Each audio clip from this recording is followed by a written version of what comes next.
بھیڑیا وہ واحد جانور ہے جو اپنے والدین کا انتہائی وفادار ہے۔ یہ بڑھاپے میں اپنے والدین کی خدمت کرتا ہے۔ یہ ایک غیرت مند جانور ہے، اس لیے ترک اپنی اولاد کو شیر کی بجائے بھیڑیے سے تشبیہ دیتے ہیں۔ بھیڑیا واحد جانور ہے جو اپنی آزادی پر کبھی سمجھوتا نہیں کرتا اور کسی کا غلام نہیں بنتا، بلکہ جس دن پکڑا جاتا ہے اس وقت سے خوراک لینا بند کر دیتا ہے۔ اس لیے اس کو کبھی آپ چڑیا گھر یا پھر سرکس میں نہیں دیکھ پاتے۔ اس کے مقابلے میں شیر، چیتا، مگرمچھ اور ہاتھی سمیت ہر جانور کو غلام بنایا جا سکتا ہے۔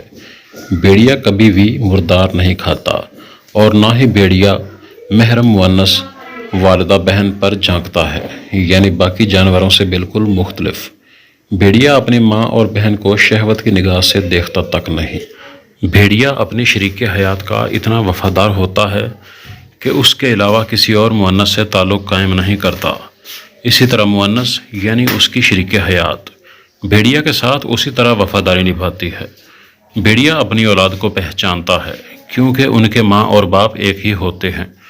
جوڑے میں سے اگر کوئی ایک مر جائے تو دوسرا مرنے والی جگہ پر کم از کم 3 ماہ بطور ماتم افسوس کرتا ہے۔ بھیڑیے کو عربی زبان میں ابن البار کہا جاتا ہے، یعنی نیک بیٹا، کیونکہ جب اس کے والدین بوڑھے ہو جاتے ہیں تو یہ ان کے لیے شکار کرتا ہے اور ان کا پورا خیال رکھتا ہے۔ اس لیے ترک اپنی اولاد کو شیر کی بجائے بھیڑیے سے تشبیہ دیتے ہیں۔ ان کا ماننا ہے کہ شیر جیسا خونخوار بننے سے بہتر ہے بھیڑیے جیسا نسلی